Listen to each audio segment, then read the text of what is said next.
인생은 B와 D 사이의 C다라고 얘기합니다. 다들 여러분 들어보셨죠? 인생은 B와 D 사이의 C다. 뭘까요? birth와 death 사이의 choice다라는 겁니다. 생과 사의 중간에 우리는 매일 선택을 하며 살아간다라는 겁니다. 그래서 이 선택을 해야만 하는 것이 인생이다라는 의미를 가지고선 이야기를 한 건데요. 우리가 과거에 내렸던 선택, 우리가 과거에 했던 그 모든 선택들이, 수많은 선택들이 모여서 오늘의 나를 만들고, 오늘 내가 하는 선택들로 인해서 미래의 내가 또 결정이 되어지는 겁니다. 내가 어떤 선택을 했느냐에 따라서 내 삶이 바뀔 수 있고 또 변할 수 있다는 거예요. 인생을 살면서 선택을 안 할 수는 없어요. 매일매일 삶에서 매일 선택합니다. 중요한 선택일 수도 있고 그냥 늘 하는 일상적인 루틴 있는 선택일 수도 있어요. 루틴에서 난 선택을 안 하는데 아니요, 이미 선택한 게 세팅이 돼버렸기 때문에 우리는 의식하지 않아도 그냥 쭉 해버리는 겁니다. 그게 바로 선택이에요. 오늘 우리 성경에서 보면은 이 선택을 해야 되는 상황에 있는 사람들이 나옵니다. 선택을 잘 해야 하는 사람이 왔고요. 그리고 이 선택의 순간이 우리에게 얼마나 중요하고 인생을 변화시킬 수 있는지에 대해서 인생의 큰 전환이 될 수 있는 사건 속에서 선택을 해야 되는 상황이 왔습니다. 오늘 본문 8장은, 마태복음 8장은 이제 7장 중반부까지 산상설교가 마무리가 되면서 이제 예수님이 본격적으로 이제 이 산에서 내려오셔서 이제 사역을 하신 겁니다. 마태복음은 제가 지난주에 설명드렸다시피 5개의 손가락으로 설명이 되는데 강론, 사역, 강론, 사역, 강론, 사역, 강론, 사역, 강론, 사역입니다. 그래서 첫 번째 강론인 산상수훈이 끝이 나고 이제 예수님이 첫 번째 사역이 이제 시작이 된 겁니다. 첫 번째 사역을 시작하면서 예수님은 병든 자를 고치시기 시작하면서 하나님 나라의 회복 사역이 어떤 것인지를 이제 알려주고 계세요. 이런 회복의 일들이 일어날 것이다, 이런 것들이 나타날 것이다 하면서 병든 자를 고치고 나병한 자를 고치는 그런 놀라운 일들을 벌여줍니다. 그리고 나서 사역을 마치신 후에, 1단의 사역을 하신 후에 다른 지역으로 이제 가게 되는 겁니다. 다른 지역으로 이동을 하는데 배를 타고 넘어가게 됐어요. 배를 타고 넘어가는데 이때 문제가 발생을 합니다. 이때 발생한 문제가 무엇일까요? 풍랑을 만나는 거죠. 풍랑을 만나가지고서는 이들이 이제는요, 죽겠다라는 위기의식을 느끼게 됩니다. 제자들이 죽겠다라는 위기의식을 느끼는데 아니나 다를까 예수님이 이때 무엇을 하고 계시죠? 배 밑에 주무시고 계시는 거예요. 근데 우리가 생각했을 때 배 밑이라고 하면 저 밑바닥에 내려가서 이렇게 생각을 하실 텐데 그게 아니라 그냥 배 가판에서 조금 밑에서 주무시고 계신 겁니다. 그러니까 다시 말해서 풍랑이 치는 거를 그대로 다 맞고 계시는 거죠. 근데 주무시고 계시는 겁니다. 제자들의 입장은 어땠을까요? 당혹스럽죠. 굉장히 당혹스러운 이런 상황이 됐습니다. 여러분, 2살 배기 아이가 방 안에 있다고 한번 생각을 해볼게요. 이 2살 된 아이가 블럭을 가지고 방 안에서 놀고 있었어요. 엄마는 아이를 이렇게 지켜보고 있었고, 이 아이는 이 블럭을 갖고 놉니다. 근데 방으로 들어오는 한 거대한 물체가 있습니다. 개가, 이따만한 2살 아이보다 훨씬 더 큰 개가 방으로 들어오는 거예요. 자, 그럼 우리 아이의 반응은 어떨까요? 아이는 어떤 첫 번째 반응을 보일까요? 아이의 첫 번째 반응은 개를 보는 것이 아니라 부모의 얼굴을 보기 시작합니다. 아이는 엄마가 있으면 엄마의 얼굴을 보고 엄마의 얼굴에서 보이는 그 반응에 맞춰서 반응을 하게 돼요. 자, 그럼 아이가 만약에 엄마의 얼굴을 봤는데 엄마가 화들짝 놀라가지고 막 하면 어떻게 될까요? 아이는 그때부터 울기 시작하는 겁니다. 와 하면서 울기 시작하는 거예요. 반면에 엄마가 아주 자연스럽게 여유롭고 편안한 모습으로 그 개가 들어오는 거를 다가가서 만지고 한다면 아이는 어떻게 될까요? 아이는 그 개에 다가가서 만질 거예요. 만지고 쓰다듬어주고 털을 땡기기도 하고 막 하겠죠. 애니까 그런 일이 벌어질 겁니다. 이거를 보고 뇌과학에서는 거울 뉴런이라고 얘기합니다. 아이는 학습이 되어지는데 언제 학습이 되어지냐면은 아이는 부모의 모습들을 통해서, 어린 시절의 그 부모의 모습들을 통해서 이 상황에서는 이걸 두려워하고 무서워해야 되는 거구나라는 것을 학습하는 거예요. 그걸 거울 뉴런이라고 합니다. 호기심에 차서 개를 만지는 아이는 어린 시절에 개와 굉장히 친밀하게 관계를 맺었을 겁니다. 왜냐면 늘 아기 때부터 개가 집에 있었다면, 키우는 애견이 있었다면 당연히 그 개를 만지면서 쓰다듬어 줬겠죠. 그럼 개가 다가오는 거에 대해서 두려워하지 않았을 거예요. 그러나 개를 키우지 않는 집에 있었다면 무서울 수도 있는 거죠. 아직 학습이 안 됐으니까요. 거울 뉴런이라고 하는 것은 이런 겁니다. 어릴 적부터 가까운 사람들의 태도를 거울처럼 비춰서 우리에게 좋은지 나쁜지 본능적으로 배우는 것, 그것이 바로 거울 뉴런이에요. 본능적으로 배우는 겁니다. 그래서 아이는 개가 들어왔을 때 거대한 덩치의 개가 들어와도 개를 보고 두려워하는 게 아니라 앞에 있는 엄마와 앞에 있는 아빠의 모습을 보고 울지 말지 판단을 하는 겁니다. 제자들이 처한 상황도 이와 똑같아요. 비바람이 막 쳐요. 배가 막 흔들려요. 위기의 상황에 맞닥뜨린 거예요. 이때 이들은 누구를 보면서 판단을 해야 될까요? 마태복음 8장은 분명히 7장까지 산상수훈의 설교 이후에 예수님이 사역을 하시고 그리고 중간 과정이라고 말씀을 드렸어요. 그럼 이들은 예수님의 가르침도 들었고 제자들은 예수님의 가르침도 듣고 예수님이 행하신 사역도 이미 봤습니다. 그럼 이제 이들이 봐야 하는 것은, 지켜봐야 하는 것은 어디를요? 예수님이 어떤 반응을 하시는지 봐야 돼요. 그러나 지금 제자들은 어때요? 제자들은 비바람과 풍랑을 바라보면서 예수님께 얘기하는 거예요. 주님, 우리가 죽게 생겼습니다. 주님, 우리가 죽게 생겼습니다. 라고 얘기하는 겁니다.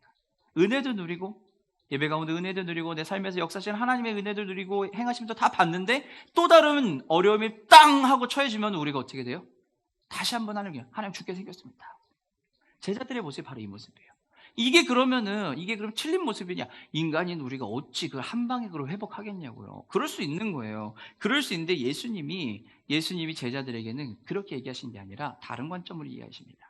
오늘 본문 23절에 보면 시작할 때 보면은요, 뭐라고 시작하냐면은 배에 오르심에 제자들이 따랐더라라고 얘기합니다. 따른다라고 하는 단어가 당시 쓰던 언어로 보게 되면은요, 에콜로세스탄 아우토라고 하는 얘기합니다. 그냥 진짜 따른다는 거예요. 따르는 건데 이 의미는요, 그냥 막무가내로 뭐 판단하고 그런 게 아니라 예수님 가시네? 그럼 나도 따라가야지라는 거예요. 예수님 가시니까 나도 따라가야지라고 하면서 따르는 상황입니다. 그 상황을 정확하게 알지 못하고 따르고 있는 중이에요. 상황을 잘 알지 못하죠. 그냥 따라요. 왜냐면 예수님 가시니까요. 그런데 이 따름에는요, 이 말을 딱 듣게 되면은 상황을 모르고 따라가긴 하지만 그 안에 내포되어 있는 의미가 희생과 대가를 지불해야 한다는 겁니다. 우리가 하는 선택은 모두 다 어떻게 될까요? 선택의 결과가 나오고 그 선택에 의한 대가를 지불을 해야 돼요. 그 대가를 지불하지 않고 나에게 좋은 것만 가지려고 한다? 그럼 선택을 했을 때 우리는 그것을 얻을 수가 없게 됩니다. 어제의 선택이 오늘의 나를 만들어서 영향을 주는 것처럼 내가 한 선택은 분명하게 영향을 줘요. 예수님을 따른다라는 것도 똑같습니다.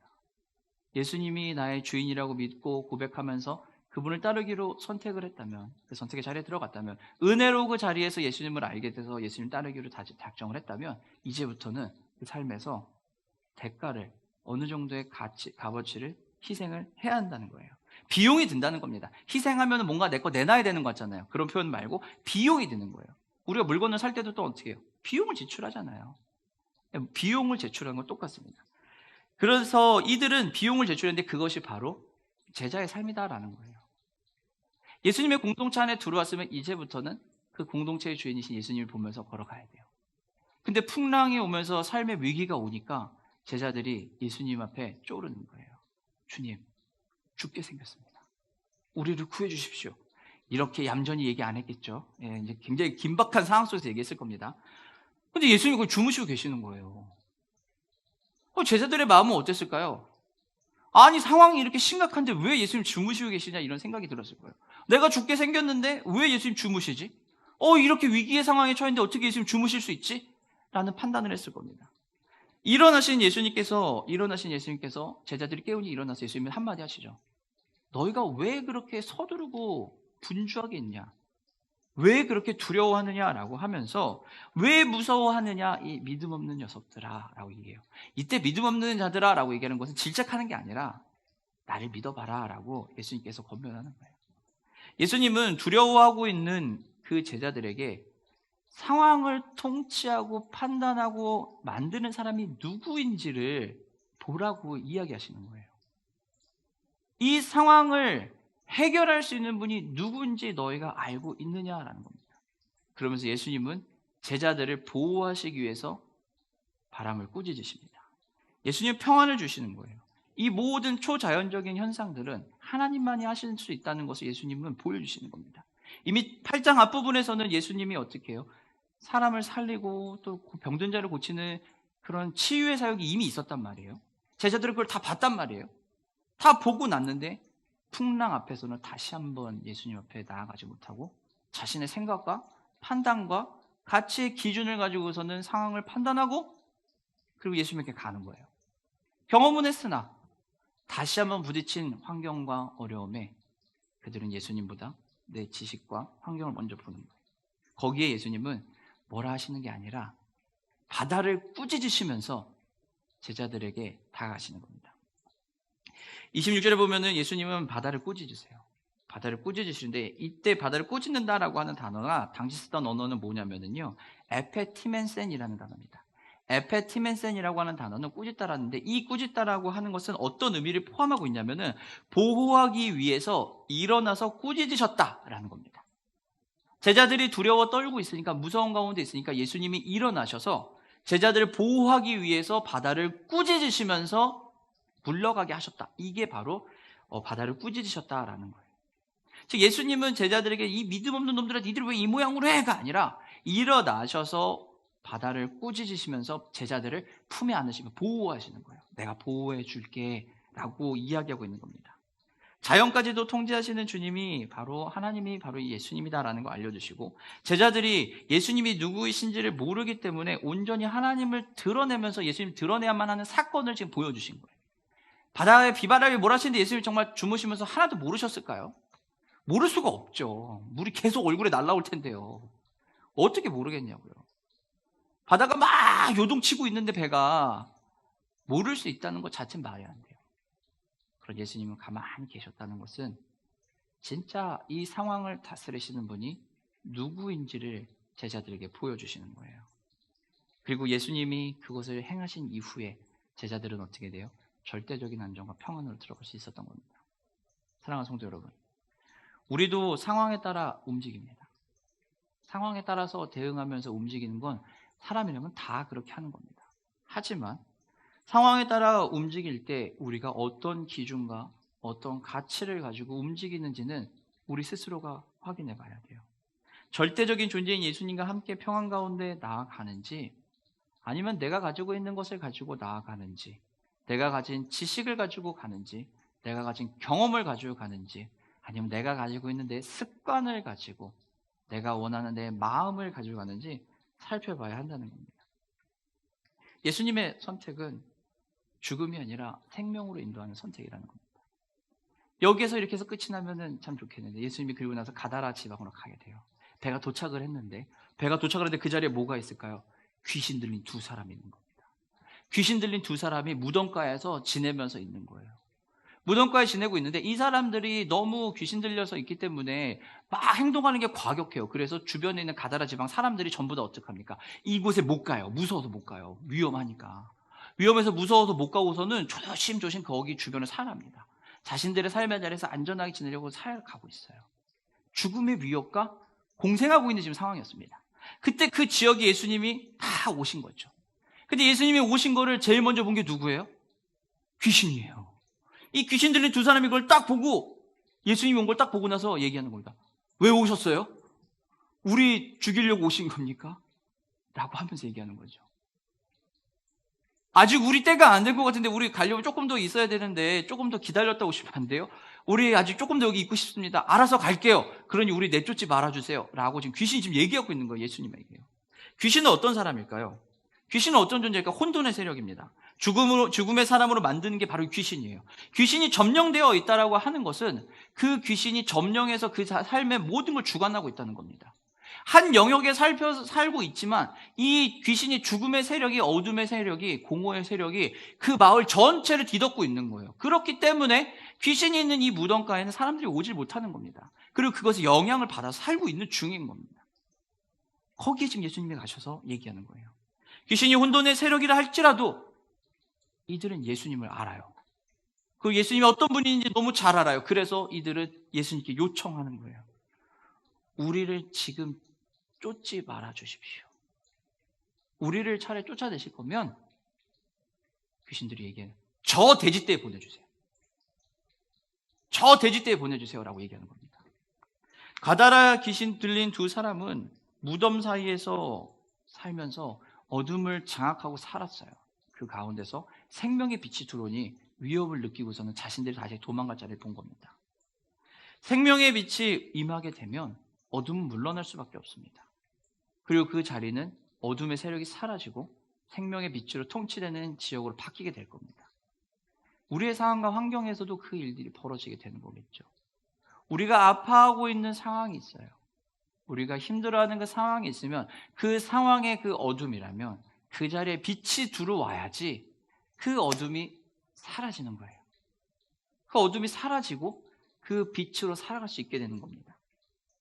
우리가 있는 그 자리가 생명의 자리인지 죽음이 통치하고 있는 자리인지는 우리 스스로 살펴봐야 됩니다. 내 삶의 자리에서, 삶의 영역에서 살펴봐야 돼요.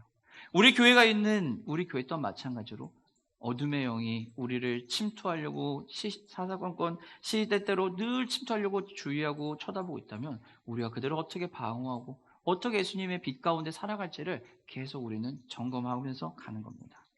지금 우리가 생명의 자리로 간다는 것은 우리가 바라보고 있는 시선이 그 생명에 있다는 것을 이야기하는 겁니다. 내가 어둠의 시선을 두고 있으면 어둠으로 가요. 그러나 생명의 시선을 두고 있으면 생명으로 가게 됩니다.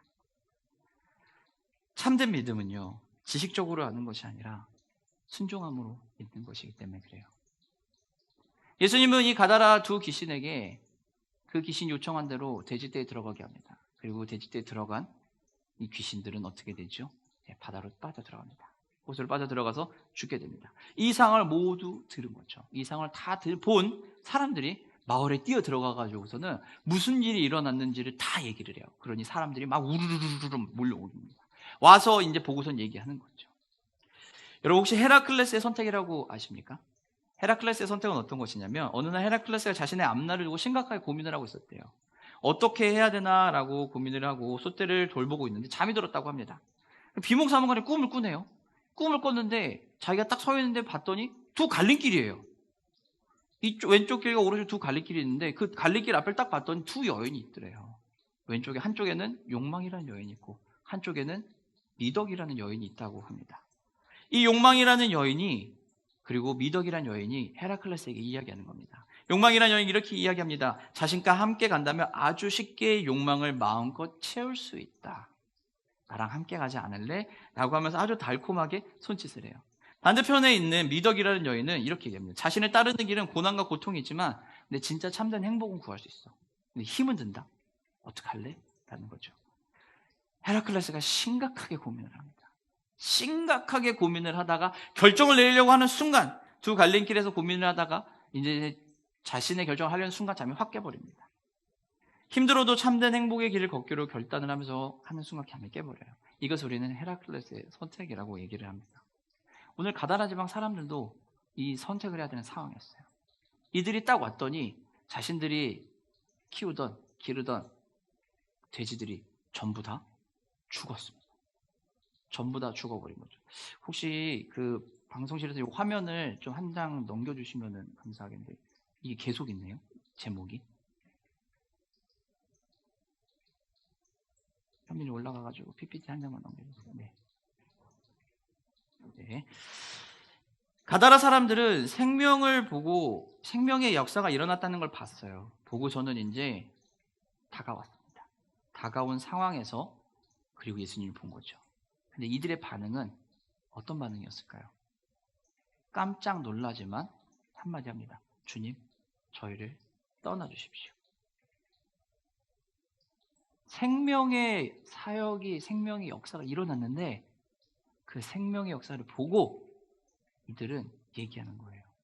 우리를 떠나주십시오. 출애굽기 16장 3절입니다. 이스라엘 자손이 그들에게 이르되 우리가 애굽 땅에서 고기 가마 곁에 앉아 있던 때와 떡을 배불리 먹던 때에 여호와의 손에 죽었더라면 좋았을 것을 너희가 이 광야로 우리를 인도해내어 이 온 회중이 줄여주게 하는도다. 우리 민수기 14장 1절부터 3절 말씀도 함께 보겠습니다. 온 회중이 소리를 높여 부르짖으며 백성이 밤새도록 통곡하였더라.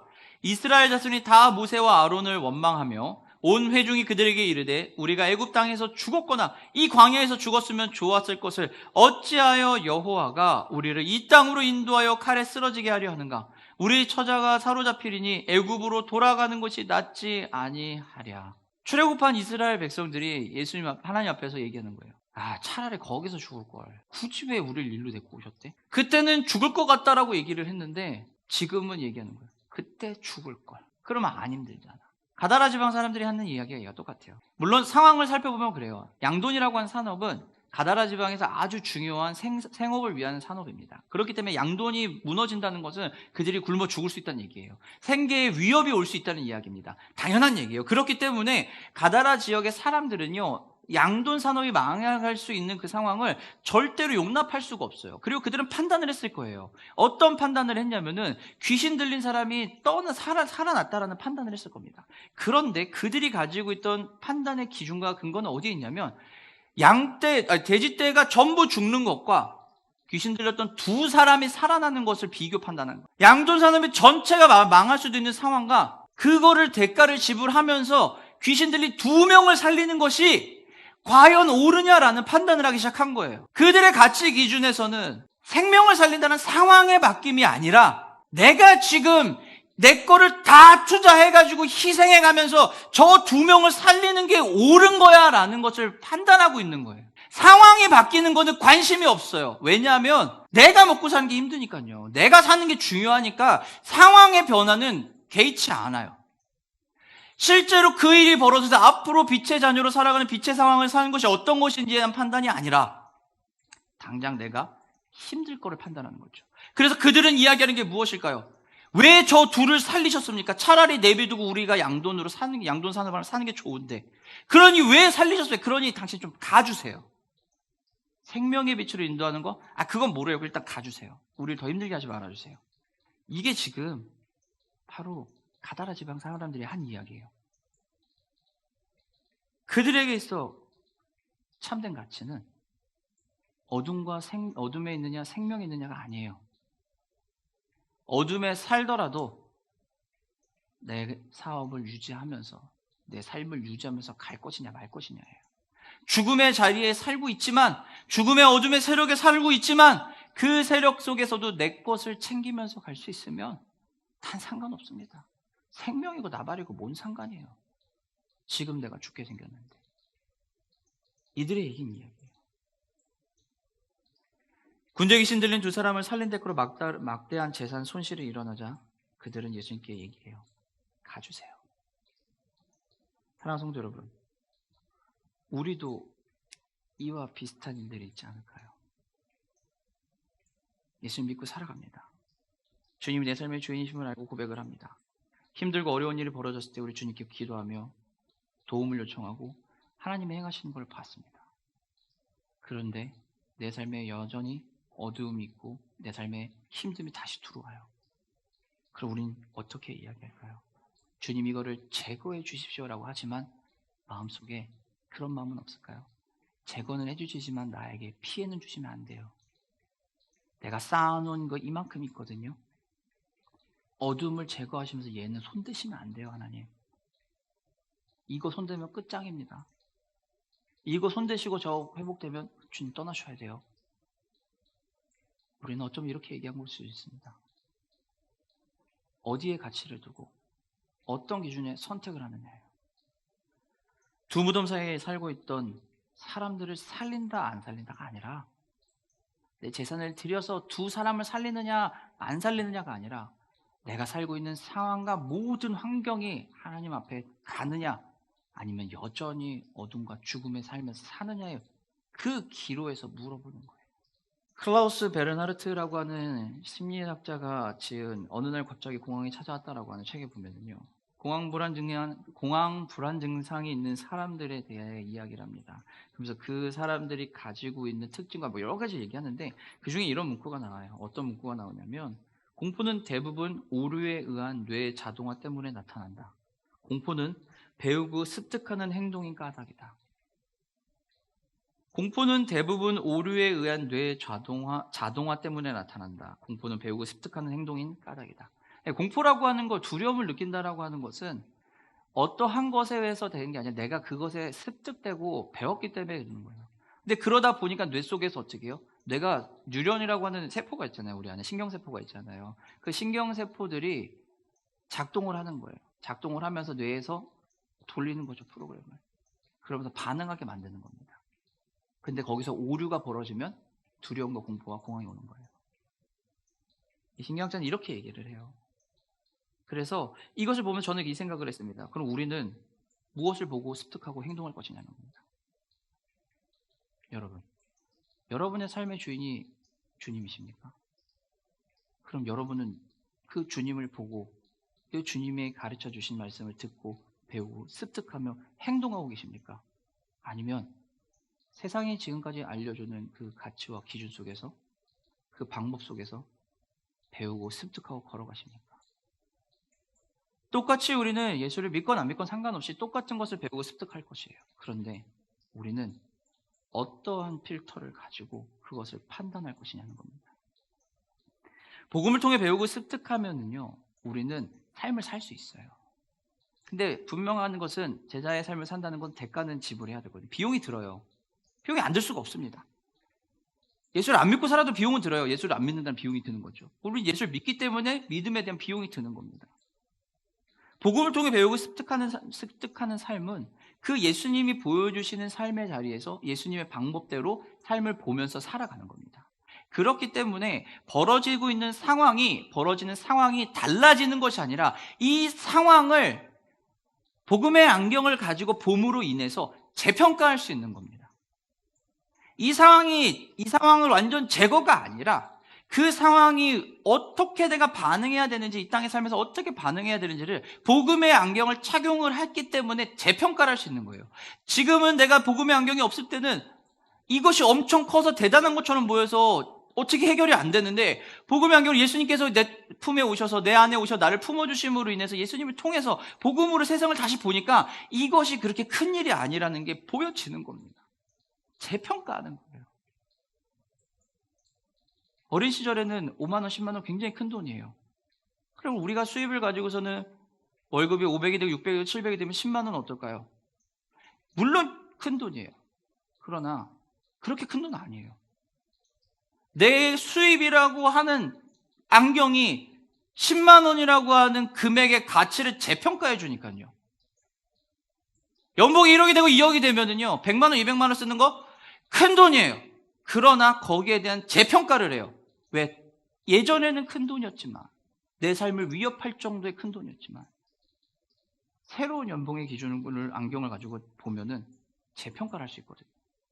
복음의 안경을 쓰고 복음의 메시지를 가지고 복음으로 살아간다는 것은 내가 처한 이 환경들을 복음으로 다시 봄으로 인해서 재평가할 수 있는 힘이 생긴 거고, 그거를 나 혼자 할 수 없기 때문에 예수님이 오셔서 같이 손잡고선 그거를 평가해 주신다는 겁니다. 그래서 그 평가 안에서 하나님의 일들을 내가 감당할 수 있고 내 삶을 살아갈 수 있다는 거예요. 내 삶의 자리에서 두려움이 오는 거 있을 수 있어요. 내 삶에 어려움이 오는 거 있을 수 있어요. 그러나 그것을 이제는 나 혼자 보고 내 힘으로 평가하고 내 힘으로 해결하는 것이 아니라 예수님이 보여주신 그 안에서 예수님의 눈으로, 예수님의 마음을 품고 그리스도가 나에게 주신 그 복음의 눈으로 바라봄으로 인해 복음의 능력으로 재평가하는 거예요.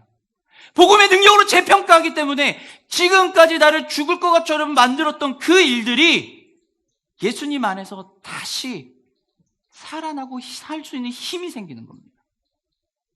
삶의 상황은 바뀌지 않아요.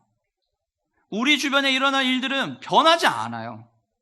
하나님께서 내 삶의 상황을 기적적으로, 너무 좋겠죠, 그러면. 그러나 그런 일은 진짜 잘 안 일어나요. 그럼 어떻게 해요? 우리가 그 삶을, 벌어지는 이 삶을 하나님의 눈으로, 복음의 눈으로, 주님 주신 그 능력으로 살 수 있도록 판단할 수 있고 평가할 수 있고 그것을 살아가는 힘을 주시는 겁니다. 복음은 그런 거예요. 복음으로 내가 처한 그 상황을 재학습해야 돼요. 내 상황을 재학습하고 예수님 주신 말씀을 가야 돼요. 그러기 위해서 예수님이 이 땅에 오신 거거든요. 예수님이 이 땅에 오신 이유 단 한 가지예요. 이 땅에 사는 우리가 이 땅에서 하나님 나라를 제대로 살아가게 하기 위해서입니다.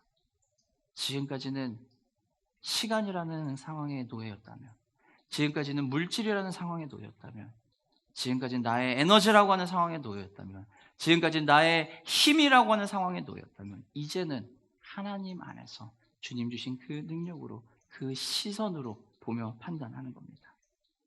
바로 그 자리가 생명의 자리입니다. 죽음이 통치하는 자리가 아니라 생명의 자리예요. 내가 죽음의 자리에 있는지, 죽음이 다스린 자리에 있는지, 생명의 자리에 있는지를 구분이 안 될 때 구분할 수 있는 한 가지 방법은 내가 이 상황을 복음으로 보고 예수님 주신 힘으로 하며 예수님과 함께 하고 있는지, 아니면 여전히 내 생각과 내 뜻대로 하고 있는지를 판단하시면 됩니다. 예수님이 이 땅에 오신 이유는요, 딱 한 가지. 우리가 그 삶을 잘 살기 위해서요. 그래서 예수님은 이 땅에 오신다라고 하는 모든 대가를 지불하시고 십자가의 죽으심이라는 그 모든 대가를 다 지불하시는 선택을 하신 겁니다. 우리의 손실이 예수님이 십자가에 죽으신 손실보다 클까요? 우리의 대가 지불이 예수님이 하신 그 대가 지불보다 클까요? 아니요, 그렇지는 않을 겁니다. 물론 우리에겐 너무 큰 일이지만, 그럼 예수님은 본인이 그 모든 것을 지불하시고 선택하심으로 인해서 우리에게 이야기하시는 겁니다. 나랑 함께 가자. 내가 도와줄게. 네 안에 있는 문제들, 어려움들 복음으로 해결할 수 있다. 그러니 함께 가자라는 겁니다. 경제적인 이익과 예수님 중에 어떤 것을 선택하시냐? 예수님 선택한다고 경제적 이익 포기하는 거 절대 아니에요. 여러분, 우리는 그런 이분법적 논리에서 벗어나야 돼요. 예수님을 선택하면 경제적 이득이 사라지고 경제적 이득을 선택하면 예수님이 이게 아니에요. 예수님을 선택하는 순간 우리는 경제적 이득을 다 얻을 수 있어요. 그게 바로 예수님을 선택하는 삶이에요. 그게 바로 복음으로 삶을 살아가는 겁니다. 그럼 사랑하는 성도 여러분, 말씀 마치도록 하겠습니다. 여러분은 어떠한 믿음의 선택을 하고 계십니까? 믿음으로 살아간다는 것은요, 믿음으로 산다는 것은 우리의 삶이 근본적인 대변화가 일어난다는 겁니다. 삶의 근본적인 대변화. 그것이 일어나기 때문에 우리는 이 땅에서 삶을 살 수 있는 겁니다. 내 거를 포기한다고 생각하지 마세요. 내 거를 포기하는 게 아니라 더 많은 것을 얻을 수 있는 그 자리에 나의 삶을, 요즘 표현으로 하기로 했습니다, 투자하십시오. 그 자리가 복음의 자리라면 인생을 걸고 투자하십시오. 그리고 그 인생의 자리에서, 그 투자의 자리에, 예수님의 그 자리에 여러분의 것을 전부 다 던지십시오. 그것이 여러분의 삶을 인도해주는 삶입니다. 사랑하는 성도 여러분, 믿음은 우리에게 근본적인 변화를 줍니다. 수많은 파괴적인 힘에 맞닥뜨릴 때 두려움과 죽음의 기운이 느껴집니다. 예수님은 그걸 부인하지 않으세요. 그런데 그 상황에서 우리는 예수님 때문에, 복음 때문에 그 상황을 재평가할 수 있는 힘이 생긴 것이고, 그 삶을 살 수 있는 힘이 생긴 거예요. 그리고 예수님은 거기에서 힘만 주고 끝낸 것이 아니라 직접 내 삶의 자리에 들어오셔서 다시 한번 그 삶의 자리에서 살아가자고 얘기하시는 겁니다. 사랑하는 성도 여러분, 여러분은 지금 그 예수님의 손을 붙잡고 여러분이 처한 그 환경과 상황을 걸어가십니까? 그 자리로 가셔야 돼요.